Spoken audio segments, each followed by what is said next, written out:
სხვათა შორის ეს ერთ-ერთი საკითხი იყო ორ თავდაცვის მინისტრს შორის განვიხილეთ ბიუჯეტირება და ფინანსება და მინდა გითხრათ რომ ტენდენცია ყველგან ევროპის აღმოსავლეთ ევროპის ქვეყნებში არის ზრდისკენ იმ საფრთხეების გათვალისწინებით რასაც რეგიონი აღმოჩნდა რუსეთის აგრესიის შემდეგ და მე გამიზიარა თავისი ასე ვთქვათ მოსაზრებებით ბატონმა მინისტრმა რომ მომავალ წლის ბიუჯეტში დაახლოებით 20%-იანი ზრდა ექნება თვითონ ლიტვას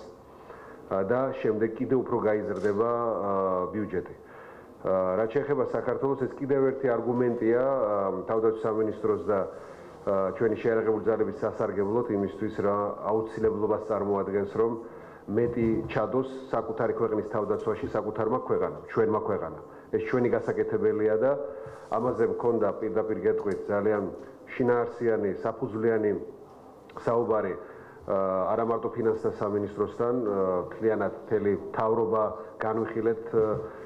მთავრობამ განვიხილეთ ეს საკითხი, მქონდა არაერთი შეხვედრა პრემიერ-მინისტრთან კონკრეტულად ამ თემაზე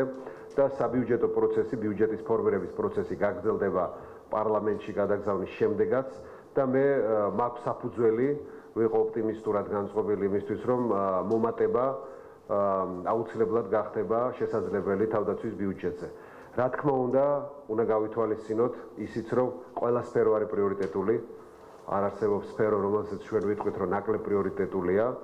მაგრამ თავდაცვა და უსაფრთხოება ქვეყნის მნიშვნელოვანია იმისთვის რომ ყველა დანარჩენი სფერო რომ განვითარდეს სჭირდება სტაბილურობა და უსაფრთხოება. ამიტომ ეს ურთიერთგაგება გვაქვს მთავრობის სხვა წევრებთანაც, ფინანსთა სამინისტროსთანაც და ვარაუდობ რომ როდესაც პროცესი დასრულდება თავდაცვის სამინისტროს ეხდება ზრდის ტენდენცია. რამდენიც ჯერ საუბარი ამაზე ძნელია.